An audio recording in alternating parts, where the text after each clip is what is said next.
In the U.S., more than 800 construction workers die every year while on the job. Being struck by vehicles, heavy equipment, and other objects is the top cause of injuries and the second cause of death for construction workers, killing more than 150 workers in 2009. But these injuries and deaths can be prevented.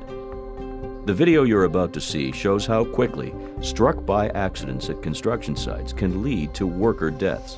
The video will also show what employers must do so that the work can be done more safely. Employers have a responsibility to provide a safe workplace and required protective equipment.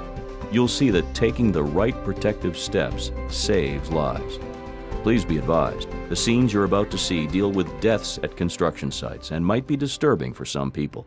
All scenes are based on true stories. A surveyor was spray painting the ground to outline the area for a new building pad. At the same time, the driver of a wheel tractor scraper was moving forward to get the ground ready for pad construction. There was no spotter at the site, and there was no internal traffic control plan in place. Before backing up to go over the ground again, the driver checked his rear view and side mirrors. He didn't see anyone in his mirrors, so he backed up. The driver's backup alarm didn't work, so the surveyor did not hear the scraper coming towards her. As the driver backed up, he ran over the surveyor. She died from the injuries. Let's look at the events leading up to this tragic incident and see how it could have been prevented. When a vehicle on a construction site has an obstructed view to the rear, OSHA's standard requires employers to provide that vehicle with a working backup alarm or a spotter on site to tell the driver when it is safe to back up.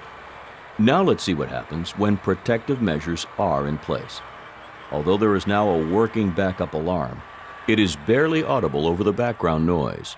So as an added safety measure, there's also a spotter on site wearing a reflective vest. There's also an internal traffic control plan in place. This plan helps protect workers because it tells the drivers of moving vehicles and equipment the safest way to move around the worksite. So this time, before backing up, the scraper's driver waits for the spotter's signal so he knows the area is clear to enter.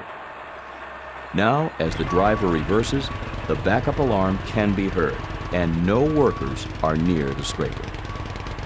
This example shows the importance of employers following OSHA's vehicle safety standards for construction sites to ensure that workers are provided with a safe workplace. These types of construction worker deaths are preventable. The protective measures shown here save workers' lives. Please follow OSHA's safety standards at work sites. It could be the difference between life and death. If you would like more information, contact OSHA at www.osha.gov or 1-800-321-OSHA. That's 1-800-321-6742.